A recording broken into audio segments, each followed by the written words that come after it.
Idea star singer വിജയ്ക്ക് flat കൊടുക്കുന്ന ബിൽഡേഴ്സായാണ് confident group എന്ന പേര് മലയാളികൾക്കെല്ലാം പരിചിതമായത്. ഐഡിയ സ്റ്റാർ സിംഗർ വിജയ്ക്ക് 50 ലക്ഷത്തിന്റെ ഫ്ളാറ്റ് സമ്മാനമായി നൽകുന്ന ബിൽഡേഴ്സിന്റെ ഉടമയായി CJ റോയ് എന്ന പേരും മുഖവും മലയാളി മനസ്സുകളിലേക്ക് എത്തുകയും ചെയ്തു. ഇന്നും ബിഗ് ബോസ് അടക്കമുള്ള റിയാലിറ്റി ഷോ വിജയികൾക്ക് ഫ്ളാറ്റ് നൽകുന്നത് കോൺഫിഡന്റ് ഗ്രൂപ്പാണ്. അത്തരത്തിൽ മലയാളികൾക്ക് പരിചിതനായ ബാംഗ്ലൂരിലും മുംബൈയിലും ഗൾഫ് രാജ്യങ്ങളിലുമെല്ലാം ബിസിനസ് ശൃംഖലകളുള്ള കോടീശ്വരനായ CJ റോയ് എന്ന ബിസിനസ് ഉടമയുടെ ഞെട്ടിക്കുന്ന ആത്മഹത്യാ വാർത്തയാണ് ഇപ്പോൾ പുറത്തുവരുന്നത്. ബാംഗ്ലൂരു റിച്ച്മണ്ട് സർക്കിളിന് സമീപമുള്ള ഓഫീസിൽ ഇന്ന് വൈകിട്ടോടെയാണ് അദ്ദേഹത്തെ മരിച്ച നിലയിൽ കണ്ടെത്തിയത്. അദ്ദേഹം സ്വയം നെഞ്ചിലേക്ക് വെടിയുതിർക്കുകയായിരുന്നു.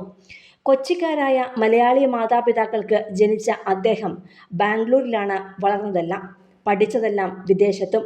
മറൈൻ എഞ്ചിനീയറിംഗ് അടക്കം പാസ്സായ അദ്ദേഹത്തിന് ബിസിനസ് ലോകത്തേക്കായിരുന്നു നോട്ടം മുഴുവൻ. അമ്മയുടെ ബിസിനസ് ഐഡിയകളായിരുന്നു അദ്ദേഹത്തിന് പ്രചോദനമായത്.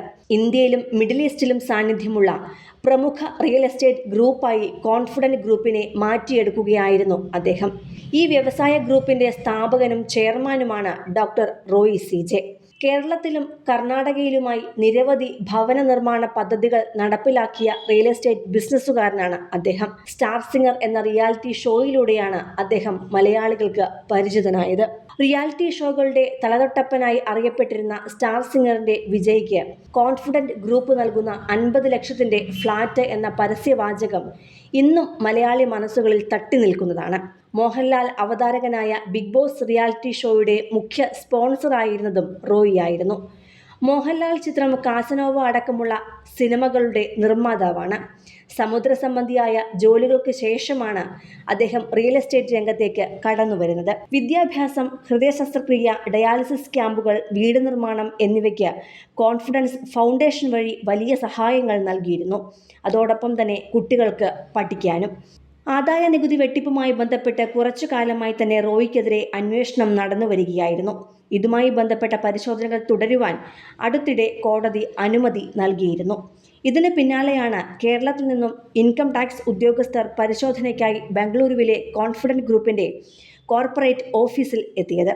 ബംഗളൂരുവിലെ ലാംഫോർഡ് റോഡിലുള്ള റിച്ച്മണ്ട് സർക്കിളിന് സമീപം ഗ്രൂപ്പ് ഓഫീസിലാണ് രാവിലെ 10 മണിക്ക് ശേഷം ഇൻകം ടാക്സ് ഉദ്യോഗസ്ഥർ റെയ്ഡ് ആരംഭിച്ചത്.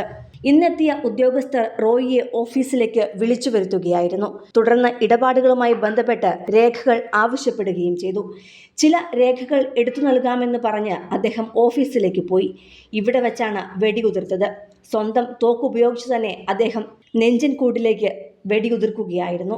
ഓഫീസ് മുറിക്കുള്ളിൽ വെടിയൊച്ച കേട്ടെത്തിയ ജീവനക്കാരാണ് രക്തത്തിൽ കുളിച്ചു കിടക്കുന്ന നിലയിൽ റോയിയെ കണ്ടെത്തിയത്. ഉടൻ തന്നെ ആശുപത്രിയിൽ എത്തിച്ചെങ്കിലും മരണം സംഭവിച്ചിരുന്നു. വിവരമറിഞ്ഞ് ഉന്നത പോലീസ് ഉദ്യോഗസ്ഥർ സ്ഥലത്തെത്തി പരിശോധന നടത്തി.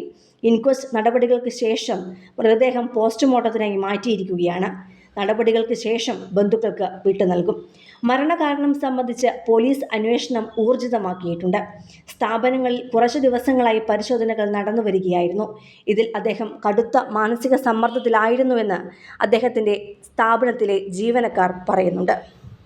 സിനിമ, ഫാഷൻ, ലൈഫ് സ്റ്റൈൽ വാർത്തകൾക്കായി മലയാളി ലൈഫ് സബ്സ്ക്രൈബ് ചെയ്യൂ.